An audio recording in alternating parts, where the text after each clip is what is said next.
Hello, welcome to Access. My name is Nathan, and you've probably noticed that The Last of Us Part 2 is very nearly with us. Like everybody else, this is a game I've been waiting for since I finished the original shortly after it came out in 2013. Probably like a lot of PlayStation gamers, I feel very close to the games of Naughty Dog. They've really defined the PS3 and PS4 eras for me, both the Uncharted series, and I think Uncharted 2 is still one of my favourite games, and The Last of Us, which I think remains a landmark of detail, craftsmanship and storytelling. My work has meant I've been lucky enough to get close to these games too, visiting Naughty Dog's studio, the soundstage where so many scenes from Uncharted and The Last of Us were performed, and being in the room when The Last of Us was first revealed to the world. That's all to say, this feels really personal for me, as I'm sure it does for so many of you too. These games and their characters are woven into our lives. Now I've played and finished The Last of Us Part 2, and I think at this stage it's difficult for me to imagine this not being the most accomplished, most considered thing that I play on PlayStation 4, and I wanted to make a video that explores why that is, how the game gathers up, respects and enriches the foundation laid down by the first game, why the world of The Last of Us is like nowhere else, even in the boundless imaginary spaces of games, and how every element of Part 2 feeds into and in some way explores the game's core theme, the extreme reaches of human emotion, and more specifically, hatred. You got everything? Yes. I'm not going to talk about spoilers here, or really much about the events of the game at all. I'm going to talk about themes and the world, and about gameplay. And before all that, I'm going to stroke this dog. Hey, old timer. Yeah, get a good scratch. Alright then. I'd like to start by focusing on that suffix. Not just The Last of Us 2, but Part 2. It's a small detail, but it sets The Last of Us apart from straight-up numbered sequels, and now that I've seen the game through, this does feel more intrinsically connected to the original than a typical sequel. It feels like a Part 2.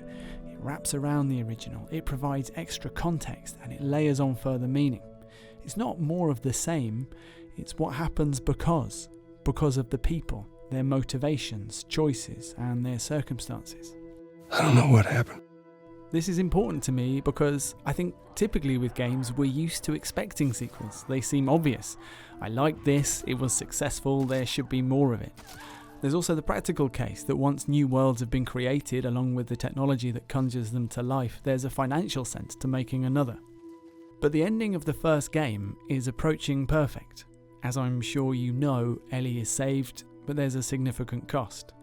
That final exchange between Joel and Ellie is so finely crafted. Hey, wait. Joel lying to her looking doubtfully at him, and then choosing, almost, to accept his word. It is ambiguous and conflicted.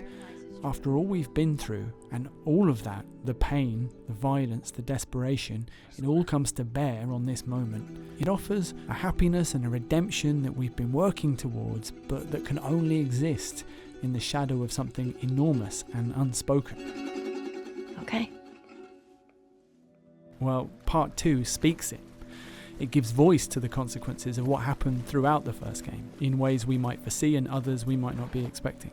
The rich and balanced conclusion of the first game, which feels precious to me, is unpacked, examined with care, its consequences picked over and paid out. I'm not going to go into the details of exactly how this plays out here. No matter what you think you know or have heard about the game, there is so much to discover. But I do want to make 2 points, still on the theme of this being Part 2. First is that Part 2 shares structural DNA with the first game. Remember that The Last of Us is a story partly told through parallel and repetition. Kept complaining about your broken watch. Ellie is Joel's second chance to save a daughter. Your watch is broken. The decisions he makes throughout the game, his reticence to get involved, his commitment once he has, that final terrible choice, they all stem from this. And if we go back to the ending, there just isn't a world where Joel's touch of his watch doesn't kill me every time. I struggled for a long time with surviving. And no matter what, you keep finding something to fight for. And Part 2 does something similar, or rather it extends this approach, this idea both of parallels and mirror images, and of actions flowing from the beliefs, convictions and experiences of its characters. There's a momentum, sometimes almost an inevitability to things. Only, and this is another reason it feels like a Part 2, while the first game is an exploration of love, of the extremes people will go to protect those close to them, Part 2 is a dark counterpart, an examination of the inverse, of the propelling, motivating qualities of hate. This isn't just a feature of the crucial events of the plot, but the different factions you'll discover, and of the world itself. The Last of Us Part 2 is about tribalism, otherness, our capacity for forgiveness, and for the opposite of that. It's the perfect companion piece, forming a balanced whole of light and darkness with the original, and it's as rich and worthwhile a reason to return as I could have hoped for. Speaking of returning, another thing I want to talk about is the world of the game. The setting of The Last of Us Part 2 gives meaning to everything its characters do.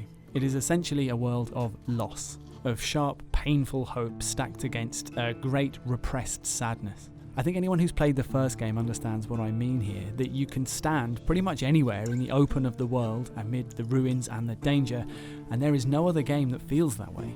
Everything is heightened. Tension, elation, anger, relief.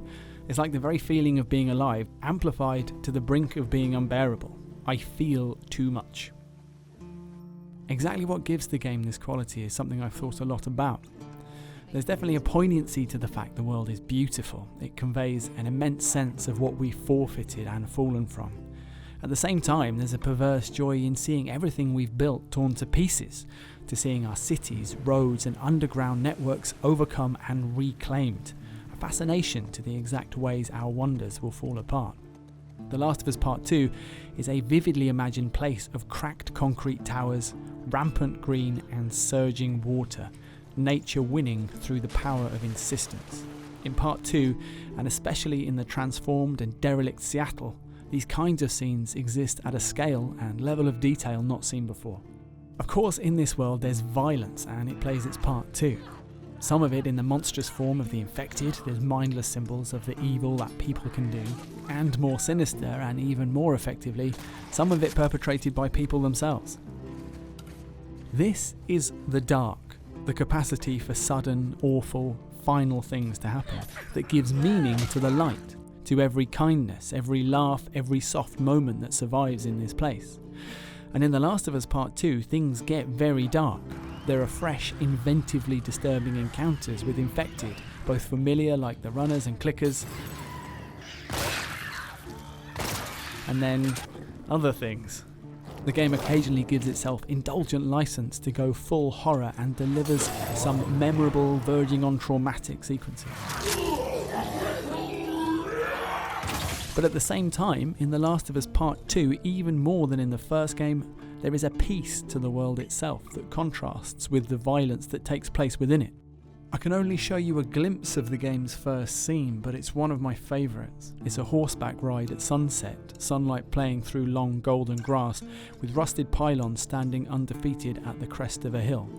It's quiet and still. One of the things that The Last of Us Part 2 asks you to do quite often is just exist somewhere and absorb the ridiculous detail of its crafting. But it speaks in enormous volume just through its quality, through its artistry and meticulousness. This game has the power to be incredibly arresting even when next to nothing is happening.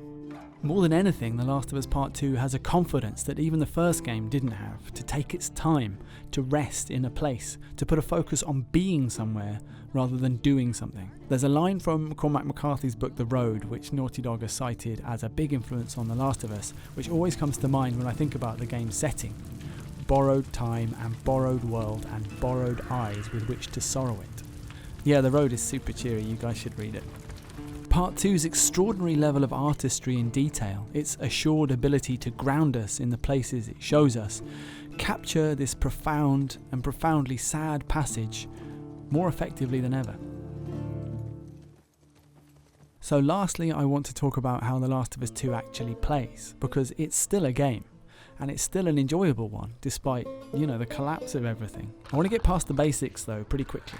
The combat and traversal play this trick on you where you think, yeah, this is basically like the first game, and then you revisit the first game and you realise, oh god, no, it's improved in 1,000 tiny ways. And of course it has. It's been years, a whole hardware generation. Things have moved on.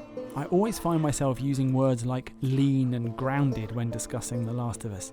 Part 2 is the same. It gives you a sense of immediacy, of tension, of the sudden shocking nature of realistic violence, in everything from the blood rush noise the game gives you when you step into an enemy's potential line of sight, to the abrupt, unflinching impacts of your blows and bullets.